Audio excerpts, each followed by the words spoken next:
ব্যস্ত রাস্তায় বিপজ্জনক কাণ্ড।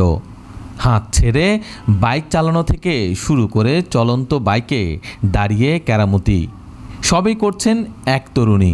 আর সেই ভিডিও প্রকাশ্যে আসতে শুরু হয়েছে তীব্র সমালোচনা। আলোচিত এই ঘটনা ঘটেছে ভারতে। প্রকাশ্যে আসা ভিডিওতে দেখা যায় তরুণীটি ব্যস্ত রাস্তায় নিয়ম ভেঙে বাইক চালাচ্ছেন।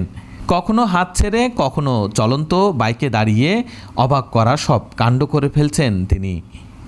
ভিডিওটি দ্রুত ভাইরাল হয়ে পৌঁছে যায় পুলিশের নজরে। ফলাফল, ট্রাফিক আইন ভাঙার অভিযোগে তাকে করা হয় মোটা অঙ্কের জরিমানা। জানা গেছে প্রায় 20,000 টাকা চালান কাটা হয়েছে ওই তরুণীর নামে। জরিমানা দেওয়ার পরও থামেননি তিনি, উল্টো ইনস্টাগ্রামে আবারও নতুন ভিডিও পোস্ট করেছেন। সেখানে স্পষ্ট জানিয়ে দিয়েছেন 20,000 টাকা নয়, জরিমানা যদি 40,000ও হয় তবুও বাইক কেরামতি চালিয়ে যাবেন। ভিডিওগুলো পোস্ট করা হয়েছে বৈশু যাদব 24 নামে একটি ইনস্টাগ্রাম অ্যাকাউন্ট থেকে। ইতিমধ্যে লাখো মানুষ ভিডিওগুলো দেখছেন।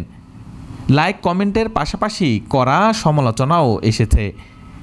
এক নেটিজেন লিখেছেন, জরিমানা করার মানে হলো মানুষ যেন শিক্ষা নেয়, কিন্তু দুঃখজনক অনেকের বেলায় সেটি কার্যকর হয় না। ওই তরুণীর বিরুদ্ধে আরও কঠোর ব্যবস্থা নেওয়া উচিত। আইন মানা সকলের কর্তব্য। তবু সোশ্যাল মিডিয়ার ভিউ আর লাইক পেতে গিয়ে অনেকে যেন নিজের জীবনকে ঝুঁকির মুখে ফেলে দিচ্ছেন।